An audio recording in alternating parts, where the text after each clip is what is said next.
دعا کے بارے میں رسول اکرم صلی اللہ علیہ وسلم کی ہدایت کیا ہے؟ فرمایا الدعاء مخ العبادہ، دعا عبادت کی روح ہے، دعا عبادت میں اصل ہے، دعا عبادت کا مغز ہے، دعا عبادت کا مغز ہے، یہ خلاصہ ہے۔ توجہ رکھنا، اللہ کے نبی یہ بات سمجھا رہے ہیں کہ دعا عبادت کا مغز ہے۔ تم نے نماز پڑھی کیوں؟ اللہ سے مانگیں، جب مانگنے کا وقت آیا فرض نماز کے بعد دعا نہیں مانگنی تو نماز کیوں پڑھی ہے؟ مانگنے کا وقت آیا تو کہا یہ نہیں مانگنی۔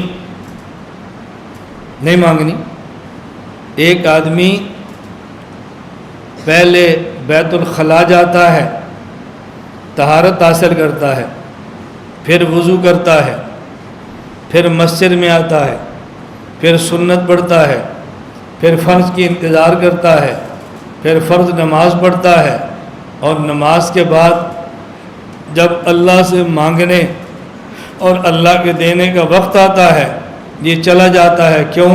یہ دعا مانگنی سنت نہیں ہے۔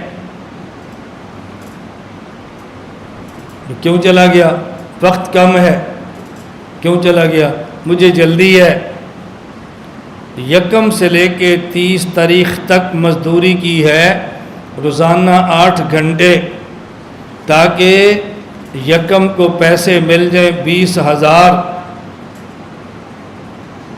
ماں انتظار میں ہے، بیوی انتظار میں ہے، بلات ان کے ہاتھ میں ہے، بجلی کا بل، گیس کا بل، آٹے کا بل، چینی کا بل، دودھ کا بل، بچوں کی فیسیں۔ اور بھئی 1 آ گئی، پیسے لائے ہو؟ نہیں۔ کیوں؟ پیسے ملنے تھے لیکن امی جان وہاں لمبی لائن لگی تھی، 1 گھنٹے بعد باری آنی تھی۔ ماں نے کہا بیٹا 30 دن روزانہ 8 گھنٹے مزدوری کرتا رہا اس 20,000 کے لیے، اور جب 20,000 لینے کا وقت آیا تو کیوں نہیں لے رہا ہے؟ اور جی 1 گھنٹے بعد میری باری آنی تھی، 30 دن 8 گھنٹے کام کر لیا، اور جب ملنے کا وقت آیا تو 1 گھنٹہ انتظار نہیں کرتا۔ طہارت حاصل کر لی، وضو کر لیا، مسجد آ گیا، سنتیں پڑھ لی، نماز پڑھ لی، اور جب اللہ کے دینے کا وقت آیا دوڑ رہا۔ کیوں؟ میرے پاس ٹائم نہیں ہے، وقت بہت تھوڑا ہے۔ یہ اس مزدور کی طرح ہے کہ جس کو 1 گھنٹہ نہیں ہے مزدوری لینے کے لیے اور روزانہ 8 گھنٹے ہیں مزدوری کرنے کے لیے، یہ اس بندے کی طرح۔ اچھا، اور بعض باتیں اتنی عجیب ہیں مجھے بہت تعجب ہوتا ہے، اتنی عجیب باتیں ہیں۔ تعویل نہیں کرنی، تعویلیں نہ کریں۔ ہم نے کہا جی نہ کریں۔ صحیح بخاری میں ہے، اللہ کے نبی صلی اللہ علیہ وسلم سے پوچھا گیا ای الدعاء اسمع، لفظ یاد رکھو، کیا لفظ ہے؟ ای الدعاء اسمع، وقف کی وجہ سے اسمع کہتے ہیں۔ ای الدعاء اسمع، اللہ کے نبی سب سے زیادہ قبول ہونے والی دعا کون سی ہے؟ فرمایا دبر الصلوات المکتوبہ، فرض نماز کے بعد والی دعا سب سے جلدی قبول ہوتی ہے۔ ہم کہتے ہیں ثابت ہی نہیں ہے، کیا لفظ ہے؟ دعا۔ اچھا، جب حدیث پڑھیں گے نا لوگ اس کا جواب کیا دیں گے؟ اس دعا سے مراد ہے اذکار۔ ہم نے کہا یہ تعویل ہے جو جائز نہیں ہے، اور کوئی تم سمجھا بھی کرو، تو تمہیں سمجھ آ رہی؟ اور جی امام ابو حنیفہ طویلیں کرتے ہیں، فقہاء طویلیں کرتے ہیں۔ میں نے کہا نہیں کرتے، ہم بھی نہیں کرتے، تم بھی نہ کرو۔ اللہ کے نبی سے پوچھا ای الدعاء اسمع، سب سے زیادہ جلدی قبول ہونے والی دعا کون سی ہے؟ آپ نے فرمایا دبر الصلوات المکتوبہ، فرض نماز کے بعد والی دعا۔ لو بھئی دعا ہے فرض کے بعد؟ نہیں جی، اس دعا سے مراد ہے اذکار۔ ہم نے کہا تعویل نہ کرو، نہیں سمجھ آئی؟ تعویل نہ کرو۔ اب کیوں تعویل کی ہے؟ دعا کا معنی دعا ہی کرو نا، سبحان اللہ، الحمدللہ، اس کو ذکر کہتے ہیں، اس کو دعا نہیں کہتے۔ کیوں تعویل کرتے ہو؟ حکیم الامت حضرت تھانوی رحمۃ اللہ علیہ کے پاس ایک بندہ آیا، آنکھوں کا بھی اندھا، دل کا بھی اندھا، آنکھوں کا بھی اندھا اور دل کا بھی اندھا۔ حضرت تھانوی سے کہا میں نے آپ سے گفتگو کرنی ہے، فرمایا میں نے نہیں کرنی۔ کہا جی کیوں؟ فرمایا تجھ سے گفتگو کرنے کا فائدہ نہیں ہے۔ کہا جی فائدہ کیوں نہیں؟ فرمایا تو گمراہ ہے۔ اس نے کہا جی میں گفتگو تو گمراہ سے کی جاتی ہے تاکہ دلائل سمجھ آئے تو بندے کو ہدایت مل جائے۔ فرمایا بھی تجھے ہدایت مل بھی گئی پھر بھی فائدہ نہیں، تو ضلالت پر ہے، ہدایت پر نہیں ہے۔ اگر میرے دلائل سے ہدایت مل بھی گئی تو پھر بھی فائدہ نہیں ہونا۔ کہا جی کیوں فائدہ نہیں ہونا؟ فرمایا اگر تو ہدایت مل بھی گئی تجھے تو ٹھیک ہو بھی گیا، تو نے جنت میں پھر بھی نہیں جانا، تو اتنی محنت تجھ پر کرنے کی کیا ضرورت ہے؟ تجھے ہدایت نہ ملے پھر بھی جہنم میں جانا ہے، ہدایت مل گئی پھر بھی جہنم میں جانا ہے، تو تجھے سمجھانے کا فائدہ؟ اب کیسی بات کرتے ہیں؟ فرمایا قرآن کریم میں ہے، قرآن کریم میں ہے کہ تو اگر ہدایت تجھے مل گئی تو نے جنت میں پھر بھی نہیں جانا۔ کہا جی قرآن کریم میں میرے بارے میں؟ فرمایا ہاں تیرے بارے میں۔ کہاں لکھا ہے؟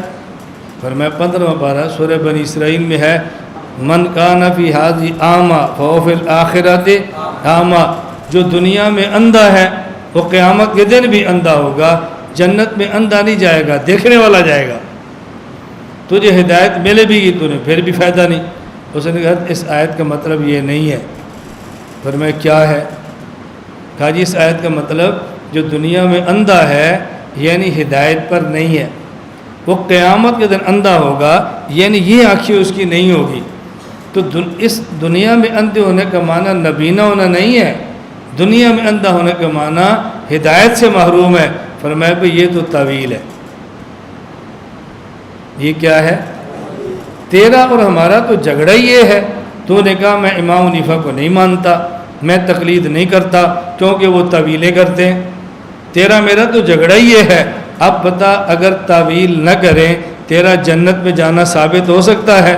کہا جی نہیں۔ فرمایا بات سمجھ آ گئی ہے؟ کہا جی آ گئی۔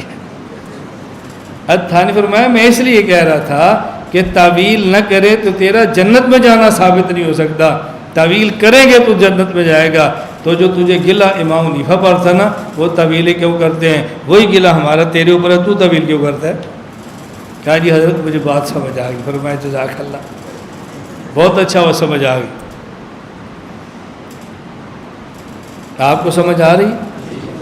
مجھ سے ایک ساتھی نے مسئلہ پوچھا کہ مولانا صاحب ہم یہاں نماز پڑھتے ہیں اور فرض نماز کے بعد اگر ہاتھ اٹھا کے دعا مانگے تو فوراً لوگ کہتے ہیں بدعت ہے، یہ کہاں سے ثابت ہے، اس کا حوالہ دو۔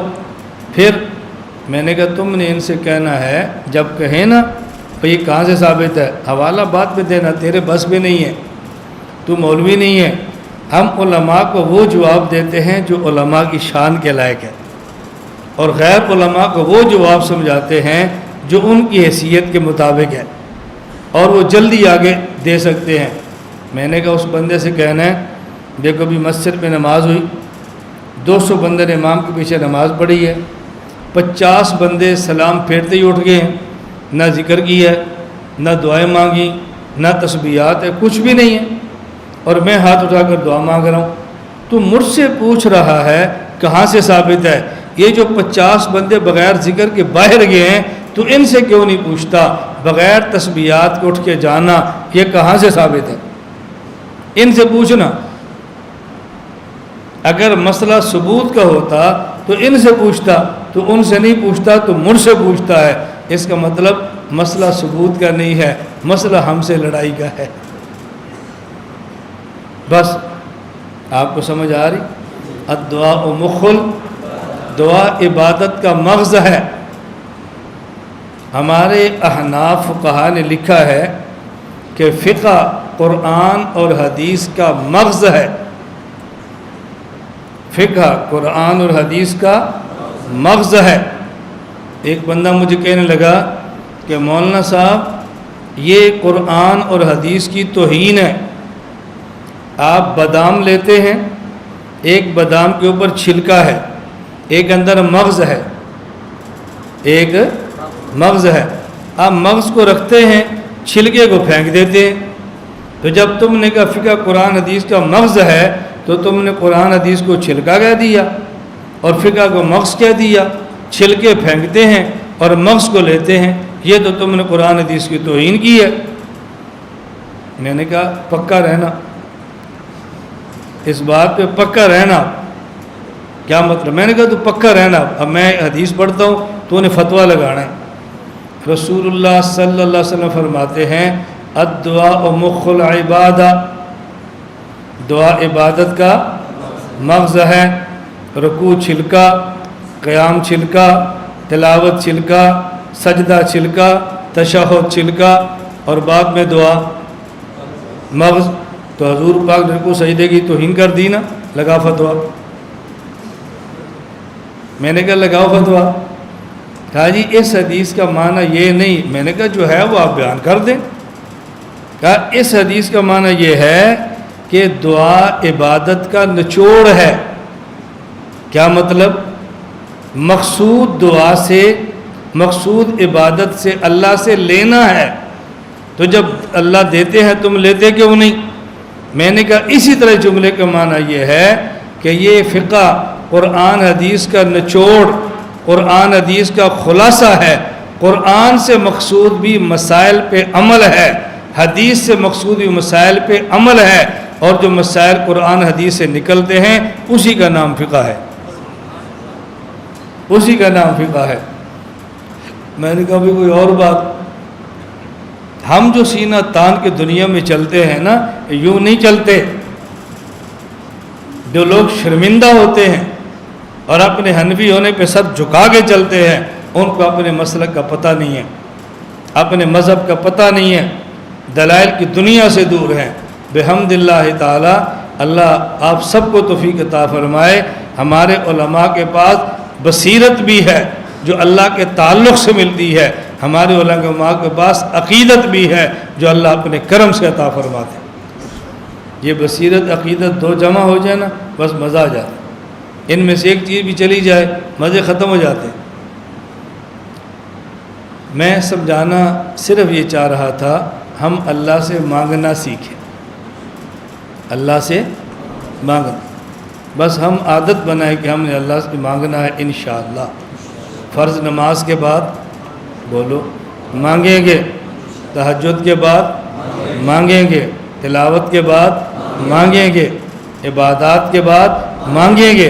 اللہ سے مانگنا سیکھو، اللہ سے مانگنا سیکھو، باقی اللہ تعالیٰ دیں گے وہ جو مادی فائدہ مند ہوگا، جو مفید نہیں ہوگا وہ نہیں دیں گے۔ بس اتنا اللہ پر اعتماد ہونا چاہیے۔ اللہ تعالیٰ مجھے بھی اور آپ کو بھی اپنی ذات اقدس سے مانگنے کی توفیق عطا فرمائے۔ اللہ ہم سب پہ کرم فرمائے۔ تو اس کے لیے قرآن کریم کے اندر بھی دعائیں ہیں، احادیث کے اندر بھی دعائیں ہیں، قرآن کریم میں بھی ہیں، احادیث میں بھی ہیں۔ ان دعاؤں کو یاد کرو۔ سب سے آسان طریقہ ہوتا ہے قرآن کریم، ایک دعا لو، اس کو یاد کر لو، روزانہ مانگو، کل دوسری دعا یاد کرو، پھر اس کو مانگو، پھر تیسری دعا یاد کرو، اس کو مانگو۔ ایک ایک دعا بھی یاد کریں گے۔ آج جمعرات سے لے کر آئندہ خان کا اجتماع 7 نومبر کو ہوگا، آج 3 اکتوبر ہے۔ اگر آپ صبح سے شروع کریں نا، 4 اکتوبر سے لے کے 6 نومبر تک کم از کم بھی آپ 30 دعائیں یاد کر سکتے ہیں۔ کریں گے نا بھی انشاءاللہ؟ بولو۔ اصل یہ ہے کہ آئندہ 7 نومبر کو اجتماع ہو تو میں آپ سے درخواست کروں بھائی جس جس بندے نے 30 دعائیں یاد کی ہے نا، وہ کھڑے ہو کے اپنا نام بتاؤ۔ اصل تو یہ ہے، اگر آپ کہیں گے تو ہم کھڑے ہو کر پوچھ لیں گے، اگر آپ کہیں گے نہیں بھائی ویسے ہی نام لکھوا دو۔ ذہن بناؤ کہ ہم آئندہ اجتماع تک کم از کم انشاءاللہ 30 دعائیں یاد کریں گے انشاءاللہ۔ اور سب سے بہترین قرآن کریم کی دعا، رسول اکرم صلی اللہ علیہ وسلم کی زبان مبارک سے نکلی ہوئی دعا، مسنون دعائیں، اس کا اہتمام کرو۔ اللہ مجھے بھی توفیق دے، اللہ آپ کو بھی توفیق عطا فرمائے۔ وآخر دعوانا الحمدللہ رب العالمین۔